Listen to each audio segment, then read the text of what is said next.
Phasmophobia has a lot of items, most of which you've probably been using the wrong way, or you've just not been using them at all, like the infrared light sensors. Honestly, do you know anyone who actually uses those things? No worries though. After watching this video, you'll be able to flex on all of your friends with how much you know about items.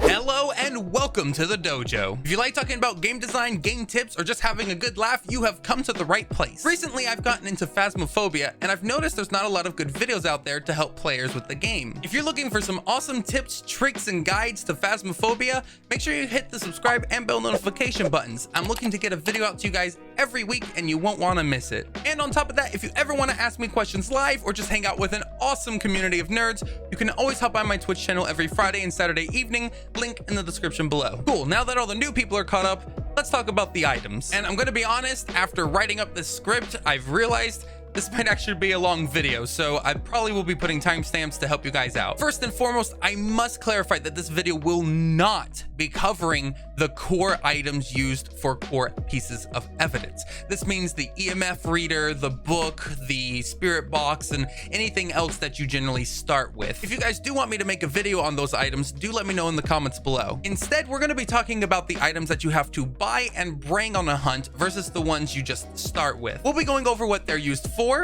how to use them, and some special tricks if applicable. And to start things off, we're going to talk about the candle. Now, this item actually requires the use of another item you have to buy and bring, so you're kind of getting a 2-for-1 special here. In order to use the candle, you're also going to need to buy and bring a lighter. Now, to use the candle, you will need to either take the lighter in your hand and press F onto the candles themselves when they're on the ground, or have the lighter in your hand and then the candle in your main hand, then press F while you have the candle in your main hand. Does that make sense? If that didn't make sense, hopefully some of the visuals I threw up there helped you follow along. And a quick side note before I carry on about the candle does not burn out. At least not as far as I've been able to tell. The wiki says that after 2.5 to 5 minutes, the candle will delete itself, but I have stared at one for 15 minutes straight and nothing happened. So you can probably assume, at least for now, that the candle will last indefinitely. Yes, I really did just stare at a candle for 15 minutes straight just for you guys. You're welcome. Anyways, most people think the candle is just another light source, like a weaker version of the flashlight. So most people generally just choose to get the flashlight and ignore the candle. However, you couldn't be more wrong here. You see, unlike the flashlight, the candle actually acts as a light similar to the lights you turn on in the house, in that it lowers sanity loss. So if you keep a lot of lit candles around you, you won't be losing much sanity. This is especially useful if you want to turn the lights off in the ghost's room to ask it some questions, but not really lose that much sanity at the same time. On top of that, there are some maps that have locations where the lights in the building don't light it up, such as the stairs in the high school. Candles are a good way to, 1, light up these areas, and 2, make sure that your sanity's not going down while you're passing through. But wait, there's more. When a ghost starts a hunt, your candles will stay lit. This means that you will have a static light source during ghost hunts, which can be very useful. And if you're careful with it, you can also keep your sanity from dropping too much during a hunt, which is very, very valuable. But if you don't really want to use the candles to help your sanity, you could also use it to help track the ghost. Because if the ghost walks past the lit candle, they actually blow it out, or at least have a chance to. This is just one more tool at your disposal you can use to help keep a track of the ghost's position. Oh, and bonus tip, if you find candles in the house, you can use your lighter to light them up too. You're not just restricted to the candles you buy and bring. They come with the exact same benefits as a candle you buy, the only difference being they're a little bit dimmer. So if you want the big bright candles, you should still buy and bring your own. That was a lot of information for just the candle. I bet you they sound a lot more useful now, huh? Yeah, I honestly thought so too. I was surprised at how useful these things were. Moving on, since the candle needs a lighter, let's go ahead and talk about another item that needs the lighter. That's right, we're talking about smudge sticks. The smudge stick was one of the most confusing items to me when I first began, so I'm assuming it'll be the case for many of you as well. It's very important to learn how to use smudge sticks because they are one of the most valuable defensive items you can use. You see, the smudge stick is a defensive item that can be used to, 1, prevent ghost hunts, 2, get a little bit more activity from them if they're not being active enough, And 3, get you out of a tight situation. To use the smudge stick, you will do it exactly the same way as you would lighting a candle. You either keep the lighter and smudge stick in your hand and press F on the smudge stick, or you take the lighter in your hand, drop the smudge stick, and press F on the smudge stick with your lighter. But be careful, unlike the candle, once you light the smudge stick, you only have about 15 seconds to use it. Your goal with a newly lit smudge stick is to get within 6 meters of the ghost. Doing so will purify it, giving you a 90-second window where the ghost can no longer hunt you. And if it's a spirit, you get 180 seconds. But on top of this usefulness, you can also use it as a deterrent during a hunt. It has a sort of stun-like feature where if you manage to purify the ghost hunting you, it will stun it for about 6 seconds, where the ghost will actively wander instead of chasing you. And if it's a Yude, it'll wander for a whole 90 seconds, which is basically the end of a hunt. This can seriously get you out of a tight jam if you get stuck in a corner with a ghost coming right at you. I also go over details of the smudge stick in my previous video, 5 things I wish I knew when I started Phasmophobia. You can check it out in one of the corners here. It's always inverted, so I just point at both to be on the safe side. Cool. Now let's talk about the infrared light sensors. I'm just gonna start calling these infrareds to keep things short and quick. Also, I'm gonna be honest with you, I normally don't use this item because its usefulness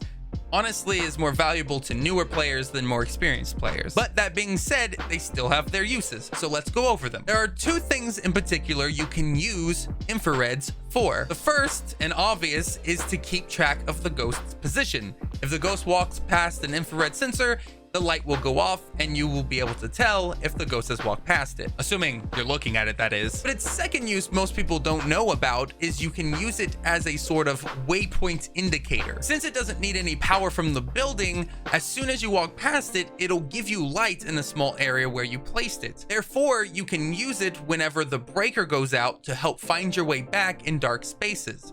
It's very useful sometimes for newer players in bigger, darker areas where it's easy to get lost. Also, I do need to clarify something really fast. The infrared sensor, even though it says sensor in the name, will not actually get you the whiteboard objective that says to catch the ghost in a motion sensor. Yeah, you'll actually have to use just the motion sensor for that. I honestly think that should be changed, but I'm not in charge of the game development. So now when it comes to the use of these infrareds, I would personally only use them as waypoints to help me find my way around dark corridors, specifically to help find my way to the breaker, as that's normally the only time when the lights are going to be out and be a problem. Otherwise, after a hunt, you can just turn lights back on. But when the power's out or the breaker's out, you'll have no other light sources if you happen to not be carrying your flashlight because you got a little cocky and brought 3 items in. Sorry, I'm getting a little sidetracked from personal experiences. It's very useful to use these in large stages like the high school and the asylum, especially for newer players, as there's a lot of dark spaces in these maps that can get them a little confused and or scared even. I will say it is very relieving to walk past one of these when it's dark and actually be able to see again for just a little bit. Now, unless there's some other use for these that I've not discovered yet, they pretty much will become obsolete for you the more you get used to the levels and the better you get at the game. If someone knows of another use for these, please let us know in the comments below. I'd love to read it. Moving on, the next item we're going to be covering is actually another pair of items: salt and glow sticks. Quite frankly, once you can afford basic equipment and you can have glow sticks and salt with you in most hunts, you're pretty much going to be using these things together at all times. Because of that, it just makes sense for me to go over both of them at the same time. Glow sticks are another UV light source that you can keep on permanently and drop it in an area. This means that you won't have to actively be holding an item to check for fingerprints or footprints. And speaking of footprints, this is where it comes into play with salt, because footprints cannot appear unless you have the use of salt, which salt has a lot of pretty neat uses itself, but we're going to go over the basics. First off, if you're dealing with a wraith, salt is your friend, and it is your friend, and it is your friend. Keep salt in any escape route if there is a wraith. It'll save your life. Trust me. But aside from my past traumatizing experiences, the salt is actually very useful for keeping track of the ghost. When a regular non-wraith ghost steps in salt, they should be leaving a trail of fresh green footprints based on where they're walking. However, those footprints are not visible unless you have UV light flashing them. So as you can tell, having the UV glow stick right on top of a pile of salt that's been stepped in will immediately show you fresh footprints. This makes it a whole lot easier to get a picture of that footprint money. Oh yeah, and in case you didn't know for some reason, if you get a picture of footprints, it's worth money. But going back to the glow stick, the glow stick's height actually has about halfway up the height of a door, which means that if you place it next to a door, it will actually be able to detect a ghost's fingerprints as well. Due to this, my recommendation is to put a pile of salt and a glow stick right in the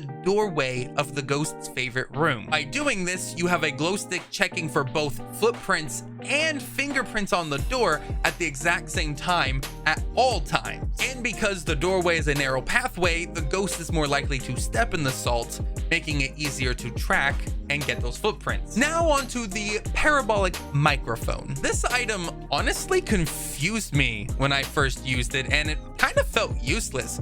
I've also heard from a lot of the community that they felt the same way, that the item feels pretty useless. However, I think that bad rep is due to an old bug that has now long since been patched out, so the item should be useful again once more. In particular, this item is useful on large maps like Asylum and the high school. You see, the Parabolic Microphone acts as a really long-ranged sound sensor, and it can go through walls, or rather it can pick up sound through walls. You know what I meant. This means that if the ghost interacts with stuff, throwing things, ringing a phone, or so forth, and you happen to be pointing an active microphone towards it, you'll get a reading on the device. These readings will help you find the ghost's position a whole lot faster than just aimlessly walking around the building. But a quick warning, because I also didn't seem to know this, the microphone only updates every 1 to 2 seconds, so you need to make sure that you're staying still every few seconds to get an accurate reading. If you just wildly spin it around like I used to do, you're not going to get anything useful from it,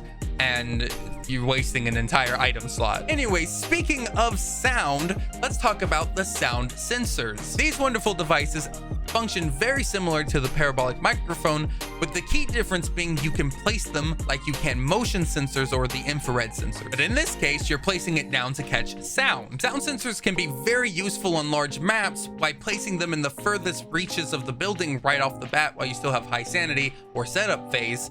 So now you don't have to keep going all the way back there. You can just look at the van and check for sound readings. And something important to keep in mind is that it will only pick up sound in the direction it points in, not in the room it's in. So if you put it in the furthest back wall of a room and point it towards the main living room of a house, it will be able to pick up both the sound in the room and in the living room if it has enough reach. And just like the Parabolic Microphone, if these sound sensors pick up sound, you'll be able to see readings of that sound in the van. Well, I guess you don't see the reading of the microphone in the van, but you get the idea. And if you want to know exactly what areas the sound sensor is detecting, you can always check on them on your map in the van. There'll be a very bright yellow square pointing out from where you placed it. And also a quick note for the sound sensors and Parabolic Microphones, both of these items can pick up sound from players as well as ghosts, so make sure you don't get the two mixed up. I've had teammates give me false sound readings in the past, and we thought the ghost was in the area when it was in the completely opposite side of the building. So just keep that in mind. Now, the rest of the items are pretty easy to go over, so we're just gonna kind of bullet point them and go through them rather quickly. Starting with the motion sensor. The motion sensor can be placed on walls, and anything that passes by, players, dead players, and ghosts alike will all activate the sound sensor. You can see the sound sensor on your map. It's a little line that shows up, and whenever anything passes it, it'll light up. It'll also light up inside the building too, so you can see it activated if you're inside the house. The best place to put these are inside of doorways or inside of hallways where the paths are always narrow and you're guaranteed to have people cross it, specifically the ghost. After that comes sanity pills. These are very simple. You eat the pills, you gain some sanity back. 40% sanity to be a bit more specific. And of course, this number is subject to change in the future, so if you're watching this months down the line, I would double check that. Now, the crucifix is a defensive item that really doesn't have much to say about it other than you must place it on the ground before a hunt, otherwise it has no other use. If the ghost starts a hunt within a 3-meter radius of the crucifix placed on the ground, it will cancel the hunt.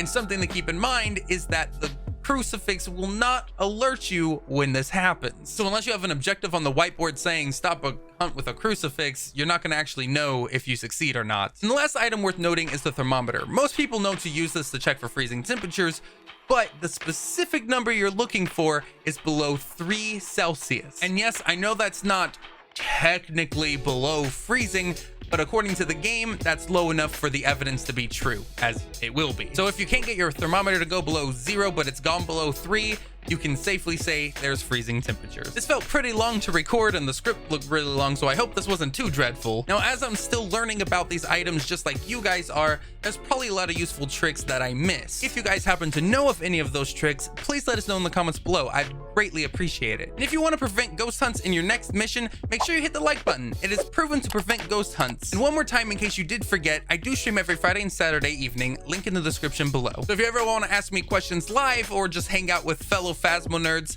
that is the perfect place to go to. Now go flex on your friends with your new knowledge, and happy hunting. Aninjaninja out. Smoke bomb.